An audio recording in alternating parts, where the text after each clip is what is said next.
Swipe का साया, एक टिंडर हॉरर कहानी। आज के डिजिटल युग में प्रेम की खोज अक्सर एक साधारण स्वाइप से शुरू होती है, लेकिन निर्मला के लिए यह आधुनिक डेटिंग तरीका एक अप्रत्याशित और भयावह मार्ग पर ले गया।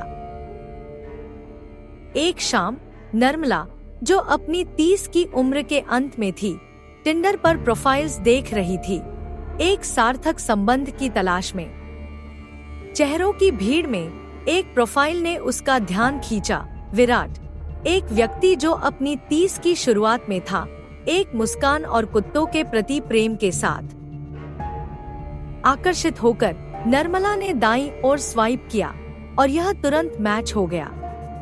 उनकी बातचीत सहजता से बहने लगी और कुछ दिनों के संदेशों के बाद उन्होंने शहर के एक सुंदर कैफे में कॉफी के लिए मिलने का फैसला किया।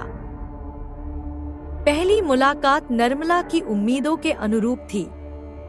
विराट आकर्षक, ध्यान देने वाला था और उनकी साझा रुचियों ने बातचीत को जीवंत बना दिया। एक डेट से दूसरी और जल्द ही वे नियमित रूप से मिलने लगे।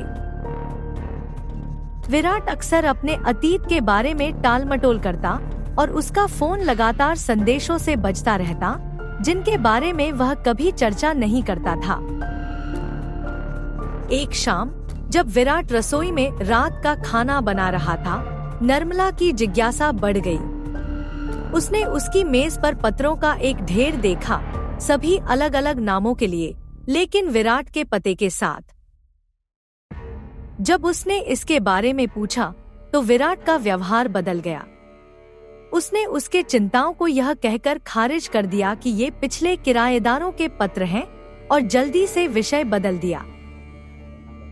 असहज महसूस करते हुए निर्मला ने अपनी दोस्त लीसा से परामर्श किया, जिसने उसे और गहराई से जांच करने का सुझाव दिया।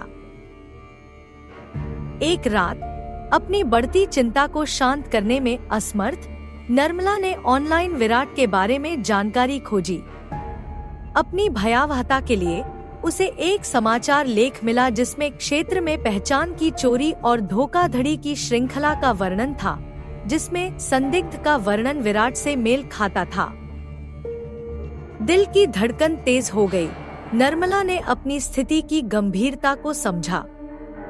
जिस व्यक्ति के साथ वह करीब आई थी, वह नहीं था जो वह दावा करता था। निर्मला ने अगले शाम विराट से मिलने की योजना बनाई, लेकिन उससे पहले उसे एक अज्ञात नंबर से कॉल आया। दूसरी ओर की आवाज ने खुद को डिटेक्टिव रॉबर्ट्स के रूप में पहचाना। उसे विराट की आपराधिक गतिविधियों के बारे में चेतावनी दी और तुरंत सभी संबंध तोड़ने का आग्रह किया। डरी और धोखा खाई हुई निर्मला ने अपनी जरूरी चीजें पैक की और शहर छोड़ दिया। दूसरे राज्य में एक रिश्तेदार के पास शरण ली। आने वाले हफ्तों में उसने सुना कि विराट को गिरफ्तार कर लिया गया है। उसकी धोखे की जाल गिरफ्तारी के बाद खुल गई।